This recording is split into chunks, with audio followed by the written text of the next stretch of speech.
Osaka and Nara already gave me so much to think about for the fact of living here, and the Kyoto stay started in kind of the worst way possible. But it has been a confirmation for many things also, both in positive and in negative as well, for what are the important things to consider when evaluating the opportunity to move to Japan.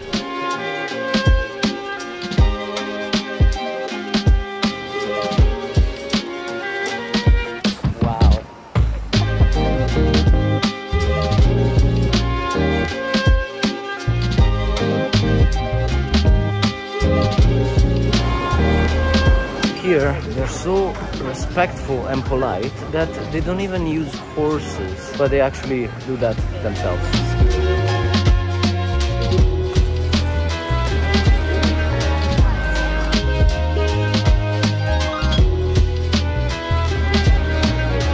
It's very possible that spending time here in Japan is regenerating energy for the soul. Because in moments like now, here in between all these tall bamboos, I'm feeling both lost and at peace. The allergy attack in Nara surely is throwing me off a little, but I can't help but to embrace this stranded feeling that is invading me and starting to enjoying it also, which is giving me a sense of belonging.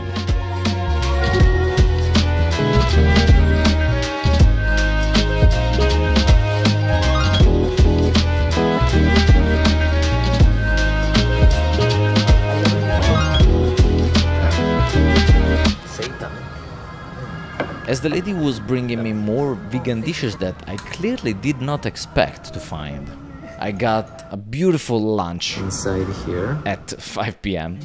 And then I took the train for getting back to Kyoto City and extremely enjoyed the aesthetic looks that only Japan has in this way, which I'm really glad to share with you.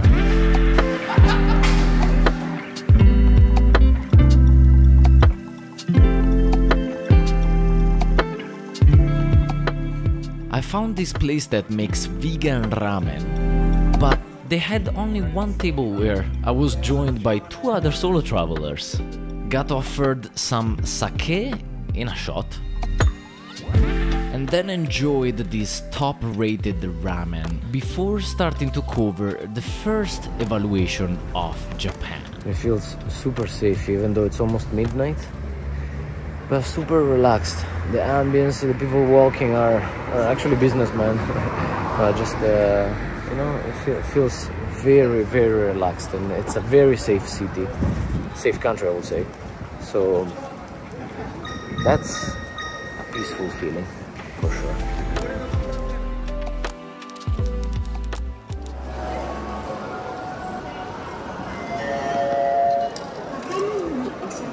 You might probably know already that Japan has excellent transportations. So for this reason, without no doubt, we give it 5 stars out of 5. Arriving to the shrine that is one of the most famous ones that you can find in Japan, even though many tourists come here for the mountain trails, the shrine buildings themselves are beautiful to see. As you can see, it's quite packed, but I wasn't bothering in waking up earlier, so that's what I'm taking. But to be honest, it's not too bad actually. You know, for being in Japan, there's everyone respectful, and hopefully I didn't eat that mosquito. Otherwise, today I'm not vegan.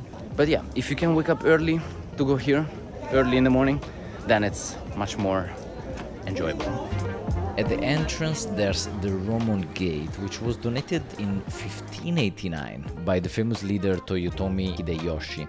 And behind this entrance there's the main hall, where visitors are invited to pay respect by making a small offering in exchange for a nice spiritual gift, which I'm using for some important things.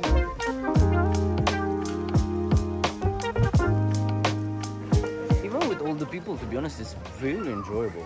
Very enjoyable actually. I'm surprised.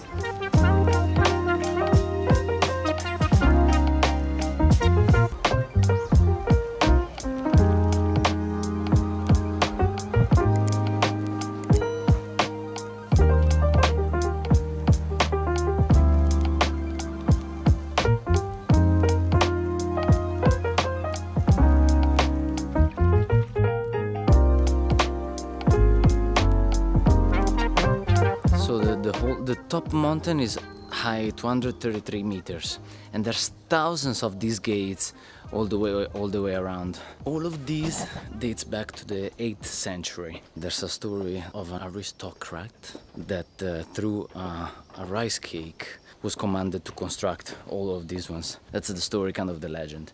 But yeah, it dates back to the 8th century, and it's in honor to the agriculture and abundance and wealth of the Japanese culture. Yeah. Hey, what's up? Let's go, guys. Good.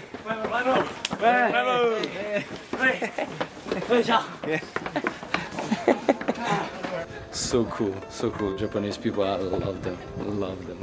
And what better moment than now for looking at how's the scoring rate for how are people in Japan. You must know already from the 2 previous videos that I simply love the respect that the Japanese people have here, and it gets transmitted to the tourists as well. You can feel this wherever you go, and for this reason I give it a good 5 out of 5 because it simply deserves it.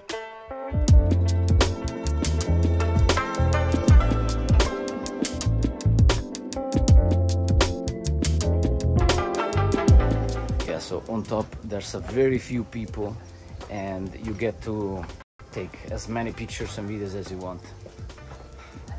So don't be lazy, climb up. Says it who didn't want to wake up early.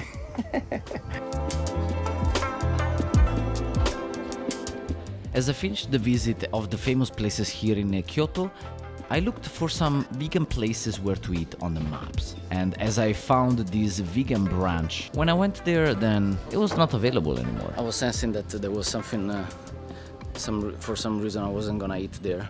In fact, they didn't have the brunch menu, so looking for another place where to eat. The evening is reaching already, and here the places are actually closing quite early, so Indian food is always a safe choice for a vegan unless they are closed. Okay, the only thing is that I notice now, this is a confirmation, I notice now that many places where on Google Maps they say it's open, then it's not. That's the only hassle with that, because now I don't know where to eat. And finally we reached something that is not fully 100% positive about Japan. But I don't know under which category I should put it. That's my story. Give me a suggestion in the comments. Should it be under the food category or anything else? In the meantime, since the medium availability of the vegan food in restaurants is making me struggle a little to get a dinner, we'll give it 3 stars out of 5, even though the quality is actually really good. So cute, so low. You literally just climb it. It has not been a very long stay, the one in Kyoto, but a very important one, to be honest, because I got some confirmations over the things that I was evaluating regarding Japan. And I'm sure that once I will arrive at my destination after this train ride from Kyoto station, I will understand more and more things about Japan, and if I should even consider to live here at all. I want to thank you for watching the video until the end. As always, guys, take care, stay blessed, and I will see you in the next video in Hiroshima.